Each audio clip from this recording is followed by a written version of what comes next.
Hi guys, and welcome back to my channel. If you're new here, my name is Neffy, and in today's video I'm going to be sharing my unfortunate experience with being hospitalized at 4 months postpartum. But if you haven't already, go ahead and hit the subscribe button as well as the notification bell to be notified every time I upload a new video. Alright, so unfortunately this topic is definitely not something that I am happy to share, but at the same time I am willing to share it, you know, just in case it might help someone else out there that could potentially go through what I went through in the future. I'm just going to go ahead and share my experience about how I led up to the point of being hospitalized, and then after that I'm going to share just some information about the issue. Definitely a quick disclaimer. I'm not a health professional. I'm not a medical professional. I'm not a professional of any sort. I'm just a mom that kind of went through some complications after pregnancy at 4 months. And so I'm just sharing with you guys my experience in hopes that it helps someone else out there. All right, so jumping right in, leading up to my hospitalization, I remember a couple of weeks back where I actually pump milk for my son 2 times a day, you know, to bottle feed or whatever. So I remember sitting down for my pumping session. Everything was going normal like it normally does. I usually end up watching some YouTube videos. I usually snack on a couple of things, you know, drink some water. That's kind of my pumping routine at home. And then I just remember just instantly out of nowhere just feeling extremely sick. Like I didn't even get through my pumping session. Like that's how quick it was. But normally it's right around 20 to 30 minutes. And I just remember about 5 to 10 minutes in, I just started to feel like super sick. So I thought to myself, like, let me just go ahead and hydrate, you know, some more. And then, you know, I hadn't had a meal yet. So I was like, okay, well, maybe I could just finish pumping and then I'll get a meal. But I just felt so sick to my stomach that I couldn't finish pumping at all. So I remember turning off my pumping machine, and then I just got up. I remember telling my husband, like, I just don't feel good. I just started not feeling good out of nowhere. And then all of a sudden I started to feel really hot and nauseous. So this kind of came on like your average stomach bug, or like, you know, just kind of like a bad stomach ache. And then I ended up barfing, throwing up 3 times that night. So going through all of this at that time, you know, that evening, I really just thought, okay, maybe it was something that I ate that day. I do believe my husband and I had takeout. Normally I cook from home, so takeout is not something that we do that often. So I just remember thinking to myself, like, okay, you know, I threw up 3 times. After that, I didn't feel 100% better, but I did feel a little bit of relief, and I ended up just, you know, drinking some water, getting a dinner, you know, getting some food in my stomach, and then going to bed for the night. So that was that a couple of weeks back, and that happened in just one instant. And then I never had that experience again. So weeks actually went by. I never had any issues again. So I just kind of brushed it off as just a bad stomach ache. I brushed it off as maybe it was the takeout that I had that day. And it was kind of no big deal. But unfortunately, this ended up happening again. So this time was really sad because actually me and my husband's 4th wedding anniversary. But so it was that day. We were actually supposed to have like all these plans, you know, to spend the day out of the house. But I just remember that morning waking up and just feeling like a sharp pain in my abdomen. And a lot of times, you know, at the hospital, when it comes to emergencies, they always tell you, like, if you have any trouble breathing, if you have any pain in your chest, or you have any pain in your abdomen, like, you know, go to the hospital. That's the thing. I'm one of those people that's like really terrible. I don't like to be seen. Like, I'm not really a fan of going to the doctor all the time. I'm a fairly healthy person, so I've honestly been fortunate enough to stay out of the doctor's office and the hospitals and things. I actually had never been in a hospital since the time that I was pregnant and delivered. So I was in the hospital twice during my pregnancy, and then 1 time for delivery, and that was it. But before then, I hadn't been in a hospital since I was literally born on the earth. So that should tell you something about my health. So I remember, like I said, you know, going back, I was gonna get off track there, but you know, going back, I remember that day, it was our anniversary. I woke up early because, like I said, we had day plans, and I just remember just telling my husband, like, I just don't feel good, and I think I feel the same way I did a couple of weeks back. So he was like, oh, you know, just kind of, we were just kind of going back and forth about what we thought it could possibly be. So I'm just like, I don't know if it's just another stomach ache. Like, I didn't know what to call it. I just knew that I had pain in my abdomen. And then long story short, I ended up having that same feeling of feeling nauseous and definitely needing to vomit and stuff like that. And I actually remember I vomited twice that day, but I didn't have relief this time, and that's what kind of made me worry. The last time I vomited, I had relief after, and I was able to go to sleep and everything was fine. Weeks went by, but this time that didn't happen. I vomited twice, and then I still didn't feel good. I still had a really, really sharp pain in my abdomen time. It was like it just was very sharp and it didn't go away. So I'm gonna kind of explain to you guys where I had it. So we're all adults here. It was beneath my right breast, and it felt like it was sitting in my rib cage. So it started like in my middle chest, like deep into the middle, my upper middle abdomen, and then the pain kind of radiated off to under my right breast, and it just did not stop. Like there was nothing that I could do to relieve that pain, but something just didn't. And this is really bad, and that's why I'm making this video, because I don't want you to be the way that I was. But something still to me just didn't feel that concerned, because I have a very high tolerance for pain. So the average person is going to, feel that kind of pain and feel like they need to take medication, or they're going to call the doctor right away, or they're going to go to the hospital. I'm one of those people. I tend to sleep things off, and that's not a good habit. So I'm not suggesting you guys do that, but I have a very high tolerance for pain. And that is actually why I definitely went into, had a natural labor, and it was like nothing to me. I would do it all over again tomorrow. So that should let you know my pain tolerance. I had a natural birth, no medication, not even an IV, and I would do it again tomorrow. So at this point I was just like, okay, I'm in really bad pain. I'm just gonna spend the day like lounging around in bed. Me and my husband didn't celebrate our anniversary at all. And then to narrow down the story again, so this video won't be too long, the next day that I woke up, which was a Sunday morning, so our anniversary was on a Saturday. The next day I woke up around 5:30 to 6 o'clock a.m. that morning the next day, and the pain was still there.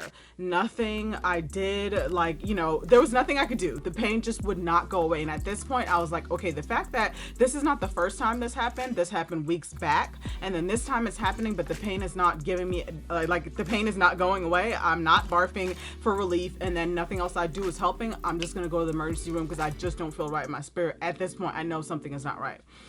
So I ended up telling my husband, like, hey, I think I'm just gonna go to the emergency room. This pain is just getting severely sharp, like to the point where I was in tears. If I have a high tolerance for pain and I'm in tears, that lets you know how painful it was. I didn't even cry during childbirth. So, this is different, so I definitely told my husband, I just can't do this. Like, I'm not going to go another day. Obviously I went the whole 24 hours the day before laying in bed, hoping that the pain would go away, and it didn't. So I'm just going to drive myself to the emergency room. My husband had our son, who was 4 months old at the time. So I was just like, okay, you take care of him. I'll just go and just, we'll just see what happens. Thankfully I got to the emergency room and there was literally nobody in the lobby. So they took me right away. I kind of explained to them what was going on with me, and they had their ideas initially, like it probably had something to do with my pancreas, my liver, or my gallbladder, but they weren't sure, and they didn't want to just say stuff. Obviously it's their job to diagnose the problem. So they went through all the tests and things like that, whatever. I actually did end up having a CT scan, or MRI. Is that the same thing? I don't know, but I'll put it on the screen which one I had. It's like the full body thing where they, do scans of your, x-rays of your insides and things like that, or whatever. And after that, it was determined that my liver wasn't functioning properly. It was extremely inflamed, and then also my gallbladder was damaged. And so that sums up exactly what the issue was. So the doctor ended up coming back into me at the emergency room. He told me 3 things that based on your diet, based on your family history, and also based on me obviously having delivered a baby recently. And so we kind of just went back and forth about what could be done, and pretty much he was like, in the situations where your gallbladder is like severely damaged, I did have gallstones, just a few small gallstones. And so he pretty much said that, the only option right now to relieve the pain that you're in is just to get your gallbladder removed. So at that point, I was definitely in a state of shock. I'm not really sure how anybody else would have taken that information, but for me, you have to think, I'm the type of person that doesn't like to go to the doctor. I only go for like my necessary checkups during the year. Other than that, I'm usually fairly healthy. I never really have any issues. Well, I hadn't been in a hospital since I delivered my son. And, before then, I'm 29 years old and I've never been in a hospital since I was born. So my first time being in the hospital had to do with pregnancy and delivery. So that should tell you my health history right there. I don't have anything in my health history. There's nothing there. And then he asked about my family history, and I was like, I don't know, but from what I do know, I don't think that any of my family members have had any issues with their gallbladders. I haven't heard about that, type of surgery. And then, so he, but then we talked about the pregnancy, and he was like, so how soon, have you delivered recently? He was like, because it is common for pregnant women to usually end up having to need their gallbladders removed after they deliver babies. It's not like, all pregnant women, but it's common. And so, we kind of went back and forth, and, I told him like, my son is 4 months old. So, I delivered 4 months ago, and he was just like, okay, well, if you haven't had any issues in history, with any of your, organs or anything like that, whatever. Nothing with your liver, nothing with your pancreas, nothing with your gallbladder. And then all of a sudden he was like, I'm just going to assume that this is pregnancy related. And so I'm just going to pause right there and just share a little bit of information that I have on my phone.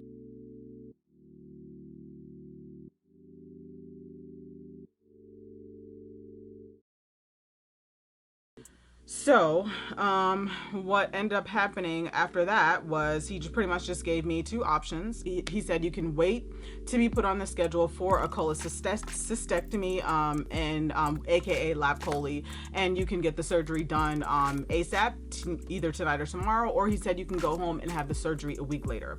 I actually chose to have the surgery and be admitted that day because the pain was just unbearable. Like, I'm telling you, I'm not sure if any of you guys out there have experienced the same thing as me, but that kind of pain was just like nothing that I would dream for anyone else to have to experience. Like, it was very painful. And like I said, there was really nothing I could do to relieve the pain, like, at all. He pretty much said that it has to come out or you're just gonna have to deal with the pain pretty much, besides if you wanted to just be on medication. But he said medication is not gonna solve the problem, it's just gonna solve your pain. So I chose to end up having the surgery, and that was scary because I had never had surgery in my life. I've never been on under anesthesia. Like I said, besides being in the hospital delivering my baby a couple of months prior, I had never even been in a hospital. So it was just kind of like not really that fun to have to experience that. You go to the hospital, obviously if you're going to the emergency room, you're going there because there's something serious and you're looking for answers and stuff like that. But sometimes when you get the answers, it's not always what you expect. So I had no idea that I would have had to have surgery. I didn't think that it was anything that serious. So, if you don't know about the gallbladder, you can live a normal, healthy life without your gallbladder. Your liver can function on its own, but nobody wants to remove something out of your body that you know what I mean? Like, nobody wants that. Of course, it's great that you can live without it and be just fine, but nobody wants to remove parts of your body. You know what I mean? That was just really awkward. But thankfully, honestly, I had like the best care team. The nurses were amazing. They were all sweet and very attentive, very, very informative, which is important. You never want to be taken care of in a hospital setting and nobody tells you what's going on. You don't want to be the patient that feels like, I have no idea what's going on here.